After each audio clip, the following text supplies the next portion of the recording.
Hi, this is Nanette Hosenfeld with the Great Basin Fire Potential Briefing for Tuesday, August 11th, 2015.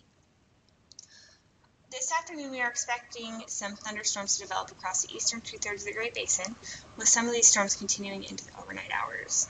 The main concern as far as fire potential, however, is across southwest Idaho, where fields are critically dry, and there is a potential for some isolated dry thunderstorms to develop again this afternoon and continue into the overnight hours. Near all the thunderstorms that develop today, winds will be gusty. The other period of concern is on Thursday, when we are expecting gusty winds to develop across the western portion of the Great Basin, and relative humidities will be quite low during that time period. Over the past 24 hours, there was some storm activity across the Great Basin. Quite a bit of lightning was associated with these storms, as well as a bit of precipitation. With all the storms yesterday, there were many new fire starts, definitely a lot more than we've seen over the past few weeks. So a lot more activity due to those storms yesterday. The WPC is calling for quite a bit of precipitation to fall across the eastern portion of the Great Basin over the next 3 days. However, you'll notice that the western part of the Great Basin is quite dry. And then in the 4 to 5 day time frame, we will see a drying trend with less precipitation expected across the entire Great Basin. The water vapor satellite shows a low pressure system off the coast of the United States, and that will slowly make its way inland, bringing gusty winds to much of the Great Basin. Fields across the western part of the Great Basin are driest, where storms have not been quite as widespread.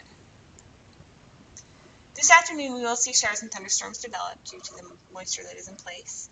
Storms will be wettest across southern and eastern Utah, where that moisture is quite deep, and there is a potential for dry thunderstorms across southwestern Idaho, and those storms could continue into the overnight hours. Winds will also be quite gusty this afternoon, with the strongest winds across portions of south-central Nevada. On Wednesday, moisture will continue to make its way northward, and as a result, we will see another afternoon of showers and thunderstorms across the Great Basin. And again, on Wednesday afternoon, we will see gusty winds across pretty much the same areas in Nevada. On Thursday, moisture will dry a little bit across the eastern part of the Great Basin, and we will also see a continued dry trend across the western part of the Great Basin. So with that moisture across the eastern Great Basin, again on Thursday, a pretty similar pattern as far as showers and thunderstorms, where we will see storm coverage mainly across the eastern half of the Great Basin. However, the main thing of note on Thursday will be winds across western Nevada, and you can see from the map here that really strong wind gusts are expected. The concern is that in the areas with these really strong winds, we will also see critically low relative humidity. So western Nevada is definitely will be of concern on Thursday afternoon with those winds in low RH. On Friday, that dry air will slowly make its way eastward into the Great Basin, and that will continue into Saturday and Sunday. However, moisture will remain in place across the southern portion of the Great Basin, leading to terrain-based thunderstorm coverage over the southern part of the Great Basin into the weekend. And on Monday, there is a potential for some of that moisture to surge back northward. ERCs have been trending upwards over the past few days with the warmer and somewhat drier weather that we've seen.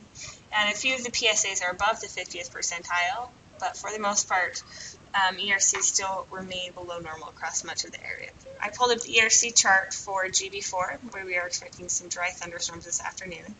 And you can see the ERCs there are trending below normal, as well as the ERC chart for GB7, which is one of the areas that we're expecting some gusty winds on Thursday. So in both of these areas where there are concerns, ERCs are below normal.